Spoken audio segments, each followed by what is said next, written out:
আমি এই মুহূর্তে রয়েছি দিনাজপুর শিশু একাডেমি। কিছুদিন আগে দিনাজপুর এই শিশু একাডেমি মিলনায়তনে দুর্নীতি দমন কমিশনের যে গণশুনানি সেটি শুরু হয়েছে এবং ইতিমধ্যে আমরা দেখছি যে দিনাজপুর জেলার 127টি সরকারি বেসরকারি প্রতিষ্ঠান কর্মকর্তারা কিন্তু এখানে এসেছেন, যাদের বিরুদ্ধে অভিযোগ দায়ের করা হয়েছে।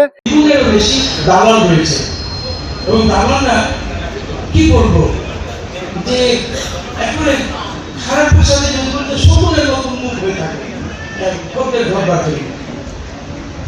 আমরা সরকারি কাজে গেছি, আমাদের বলেছে আসেন আসেন ওর পাল্লে করি না, আমাকে ভরসা করেন, দেখেন 5 মিনিটের মধ্যে আমরা সব কাজ করে দেবো, এইভাবে বলে।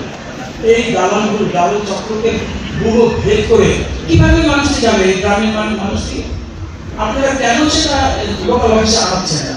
দুর্নীতিকে সমূলে উৎপাদন করার জন্যই তারা এখানে এসেছেন এবং তারা বলছেন যে জনগণকে সচেতন হতে হবে এবং তারা যেন কাউকে যেন অবৈধ সুযোগ সুবিধা না দেয়। বিশেষ করে সরকারি বেসরকারি প্রতিষ্ঠানে যারা দায়িত্বে রয়েছেন তাদেরকে হুঁশিয়ার করে দিয়ে বলেন যে পরবর্তীতে এই ধরনের অভিযোগ পাওয়া গেলে আমরা কঠোর হস্তে দমন করব। তো আমার কাছ থেকে এই ছিল গোলাম নবী দুলাল, সময় সংবাদ, দিনাজপুর।